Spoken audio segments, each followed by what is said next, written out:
Petrol diesel ಬೆಲೆ ಏರಿಕೆಗೆ ಗೃಹ ಸಚಿವ ಪರಮೇಶ್ವರ್ ಕಿಡಿಕಾರಿದ್ದಾರೆ. ಈ ಸಮಸ್ಯೆ ಎದುರಾಗುತ್ತೆ ಅಂತ ಕೇಂದ್ರಕ್ಕೆ ಮೊದಲೇ ಗೊತ್ತಿತ್ತು. ಯಾವ ರೀತಿ ಸಮಸ್ಯೆ ಬಗೆಹರಿಸಬೇಕು ಅದರ ಬಗ್ಗೆ ಗಮನ ಹರಿಸಬೇಕಾಗಿತ್ತು. ಅಗತ್ಯ ವಸ್ತುಗಳ ಬೆಲೆ ಏರಿಕೆ ವೇಳೆ ತೈಲ ಬೆಲೆ ಏರಿಕೆ ಸರಿಯಲ್ಲ. ಕೇಂದ್ರ ಸರ್ಕಾರ ಜನರ ಪರ ಇಲ್ಲ ಅನ್ನೋದು ಇದರಿಂದಲೇ ಗೊತ್ತಾಗ್ತಾ ಇದೆ. ಜನಸಾಮಾನ್ಯರ ಮೇಲೆ ಕೇಂದ್ರ ಹೊರೆ ಹಾಕಿದ್ದು ಸರಿಯಲ್ಲ ಅಂತ ಗೃಹ ಸಚಿವ ಪರಮೇಶ್ವರ್ ಕೇಂದ್ರ ಸರ್ಕಾರದ ವಿರುದ್ಧ ಕಿಡಿಕಾರಿದ್ದಾರೆ.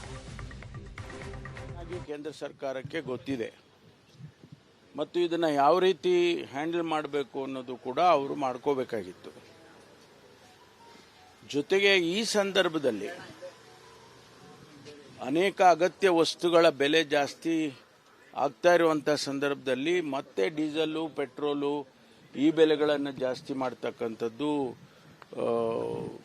ಕೇಂದ್ರ ಸರ್ಕಾರದ ನೀತಿಗಳನ್ನು ಎಕ್ಸ್ಪೋಸ್ ಮಾಡಿದೆ.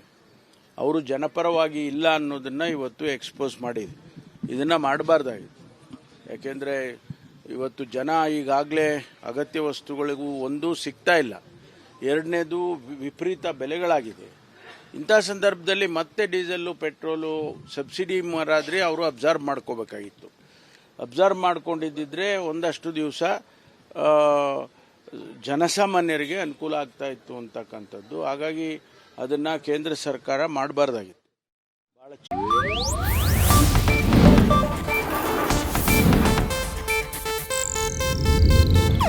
ಇದು ಏಷ್ಯಾನೆಟ್ ನ್ಯೂಸ್ ನೆಟ್ವರ್ಕ್ ಪ್ರಸ್ತುತಿ.